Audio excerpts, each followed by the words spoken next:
members of the proposed cabinet with dual citizenship. Section 19D of the Citizenship and Immigration Control Act. Obunkenke bweyongedde mu State House. His Excellency Robert Kyagulanyi okukomawo mu Uganda ambikulisidde mu maaso awo ate omukulu amanyikiddwa nga Justice Byabakama temulowooza EU temusabye DR forms entuufu bo bakyagaanye ebya His Excellency Yoweri Kaguta Museveni okweragiza ate omukulu Salabireete kyakoze Honorable Minister Muganga amukulizidde mu maaso awo naye agenda kubeera nga amukusabulira naye nga tunagendayo video soko jimpereka like bwoba omaze subscribing aho gwegeti ku mukutu kwefiguno olunaku olwaleero nga bwe nkugambye omukyala guli mu kubeera ng'olaba ku screen amanyikiddwa nga Salabireete ayina kyayogedde. Oh my god, osaana kubeera nga obyewulirirako. Njagala osooka owulirize gwe munaakyukakyuka leeyo tumale tuyongere ne bya His Excellency Robert Kyagulanyi akazito katadde ku His Excellency Yoweri Kaguta Museveni anaasobola okusimatuka kino ekisanja oba nedda. Provides that any person with dual citizenship cannot be a vice president, cannot be a member of cabinet, cannot be a minister of state in Uganda, and cannot occupy the mentioned key institutions of governance as per the 5th schedule of the Citizenship and Immigration Control Act. We have about 3 to 4 members of the proposed cabinet that have lived abroad for several years, with families abroad, with some with marriages of citizenships of other countries, and we suspect that these people could have taken up citizenship of these countries where their families are basically, premised. So, and then the example again of Dr. Lawrence Muganga.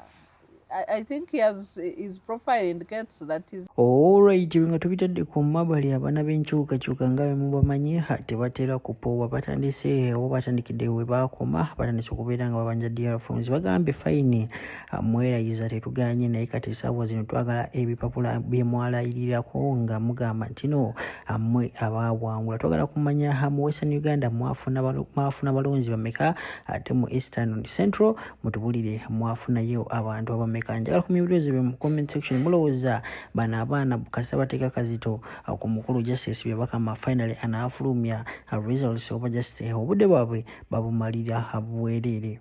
Kyamukisa mulungi nti tuzzeemu tufunye leader of opposition mu parliament. Kakati katukozesa ogwo omukisa leader of opposition atuyambeko okusamoninga Byabakama ajje mu parliament eyo mu kakiiko ka parliament. Atunnyonnyole DR forms zaffe yaziteekawa era lwaki tazitulaga. Kitegeera kakati gwe omuzimu gwa political party gwe omulimu gw'okubeera n'obukulembeze mu parliament eyo. Manyi buli kintu ekyandibadde ng'ekirungi time eri okituuka n'okifunamu ekirungi oba ekibi. Kakati political wing twagala mutukolereyo ekintu muteeke Byabakama ku nninga ajja nnyonnyole era atulage n'okutulaga DR forms ziri luddawa. Kubanga DR forms si za kitaawe, si za abaana be, si za bakodomi be, za bannansi. Electoral Commission si ya jjajjaawe naye mukozi nga ffe bawiwa omusolo ffe bamusasula ssente. Byabakama twagala DR form. Era tusaba political wing ya National Unity Platform muteeke Byabakama ku nninga mumuyite mu kakiiko eyo ajja nnyonnyole DR form lwaki taziraga bantu. Twagala polling ku buli polling station tulabe DR form yaawo region buli kimu district zonna. Okitegeera ekintu ekyo. Byabakama ne bwe buli badde. Njagala okubuulira Byabakama buli kikolobera ekigenda mu maaso mu ggwanga. Batandise okulonda abagwira abantu abatali bannansi babawa obwa minisita. Ne ku bukadde 50 obuli mu Uganda bannansi ba indigenous Ugandans. Ongamba oti temulimu muntu asobola kukola kafoka bwa minisita n'ogenda erwana n'oleeta omuntu atali na credible. Abantu abazungazunga abo tebaba abantu babaako ebibazunzazunza. Niwabeera mukazi ng'afumbirwa mu ddya lino nadda lwoli nadda abaako ekizibu okwata otya omuntu nti ate mu Canada nti ate mu Nalwanda nti ate ali kuno ku Uganda omuwe ekifo okwata otya ekifo w'ekityo kiwe ekifo ekiri sensitive ekya internal affairs. Ensi oba ogitugyeko obwannannyini so kati bannange ensi yaffe officially bagitutte. So tusaba political wing mu parliament mutuyambe mututekerewo kemega pressure. Kakati ba comrade mwenna njagala obwanga tubolekeze political wing yaffe tujitekeko enninga naye teke enninga ku ani ku byabakama ajja atulage ebyala fomu atulage ebyava mu kulonda okitegeera ekintu ekyo kubanga ye yalangirira yamanyi be yalangira abitulage kuba tebyali bibye si byajjajjaawe byabakama twagala byala fomu gwe twafuna gwe twamala tujjo emere tewooma nga nze sirina kubanja ewooma ng'evaawo okuwooma. Obungenge mu State House nkugambye omalitiseka byonna byogeddeko ngenda kuba nkupulenge ino video njagala ogiwulize yonna mpaka waggwayo ongambe ebyadala gwe oli ku sayidi ye oba gwe oli ku sayidi y'abali eri abali b'enkwe. Video ino yatugiwa obudde gwe tana subscribinga Sheikh Ashraf alinnyo okulomberedwa gw'enangolo n'ebizibu namba ze ziri 711 osomukubirako bana mu inbox ya WhatsApp nabeera nga akuyamba sokolize ebice bigenda mu maaso ssaawa zino mu ggwanga Uganda otubulira ebibuuzo byo naawe oli ku sayidi ya Omatiseka oba nedda.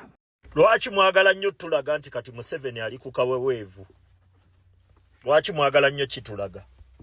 Bobi Wine yayamba Museveni okunafuya opposition. Nawulidde statement eyo ne Namboza agikola.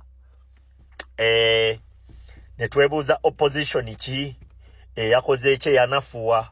Mwalimu Elias Lukwago, kwaliko Mukasambidde, kwaliko Seggona, kwaliko nani, kwaliko na Mpuuga, kwaliko Abedi Bwanika, nga kuliko ne bano bani bani Ssemujju Nganda. Owulira era saawa zino ba propagandist ba NRM bafulumya statement ezigamba nti kati saawa zino Robert Kyagulanyi Ssentamu mbu kati Museveni ali ku kaweweevu. Lwaki muleeta Ebola ate Museveni ali ku kaweweevu? Lwaki mwekwasa Ebola nti mu ggwanga mulimu Ebola? Lwaki mugoba abantu okukuŋŋaana?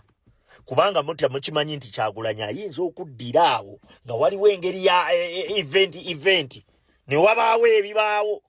Yensonga lwaki mukikola mutyo? Lwaki musiba ssente eziyingira? Sooka okimbuulire. Lwaki musiba ssente okutuuka okuyisa bino bisovienite biiru? Lwaki musiba ssente ate mwabali ku kaweweevu? Lwaki mukwata abaana mubateeka mu makomera? Ennaku zino abavubuka babulawo bubuzi mubabuzaawo. Lwaki mwabali ku kaweweevu? Ffe tutandika olaba mulabe waffe ne tumanya engeri gy'atambulamu oba gy'atambuzaamu ebintu n'engeri gye yabitambuzangamu ne tumanya lwaki abitambuza bw'ati ku mulundi guno. Awo we tutegeerera nti waliwo ebimugoba. Kaakati mwe newe mukola mutya? Ne mukola propaganda eyenkana atya nti kaakati simanyi wuyo ali bweru anti kati wuyo ali bweru mwe simanyi biki kaakati tuli ku kaweweevu kaakati tuli ku kaweweevu. Leka nkubuulireko, teweetaaga kujja kubuulira nsi nga bw'oli ku kaweweevu kati. Teweetaaga. Okakasaani okakasaani okujjako ng'ekyo kyoyagala bannayuganda bakkirize. Okujja okutandika okwogera propaganda fanaganako bwatu obanga ayagala bannayuganda bakkirize nti kati ddala kaweweevu. Abalungi abatuwuliriza era abatulaba olunaku olwaleero tukyaddeko ewa Sheikh Ashraf Dembe. Sebo nsanyusa okubalaba. Amannya agange ye Sheikh Ashraf Dembe akola ku bizibu by'enjawulo. Omuntu singa aba alina ebirwadde tumusomereddwa, tumuwa amazzi ga lukuya nga bw'obadde ogalaba, tugenda abantu ku kyoto ne twokya emizimu emibi egibabaamu n'okulomba edduwa. Abantu singa abeera ng'ali wano atuuse sobola okumulombera edduwa, ne waba atatuuse nga mpadde amanya ge naye ng'ali wala. Neetaase ennamba yange yeeno eri 0701763711. Nammwe bannyinaffe abali ebweru oyagala okuba nti oyagala okulombera ku dduwa ng'olina ebizibu, viza zibuze, amaka gakolongotana, ssente zikola zimpita mu ngalo, ojja kumpeereza ekifaananyi kyo n'amannya go, ebyo byokka bijja kummala. Nja kukulombera edduwa, ojja kutereera. Olunaku olusembayo mu mwezi mba n'edduwa ey'awamu ffenna n'abalwadde bange abakadde n'abapya. Salaamu alaikum warahmatullahi wabarakatuh. Ensonga lwaki ovaayo okukyogera kitegeeza oba toli. Okategedde nti statement gy'oyagala erina ggoolo mweteeba.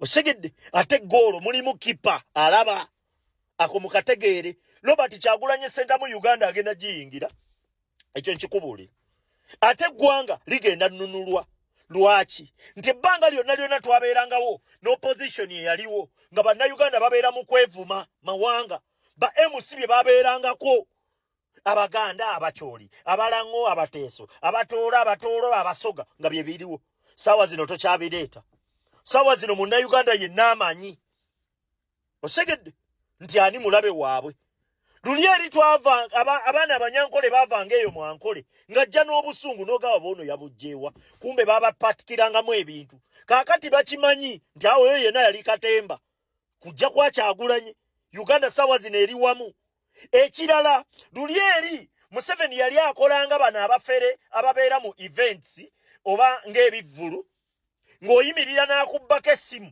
bw'okyuka ate gwe n'okwata mulala ne mukwatagana ne munno atalina wadde kyakkoze ne mwekwata amataayi naye ku mulundi guno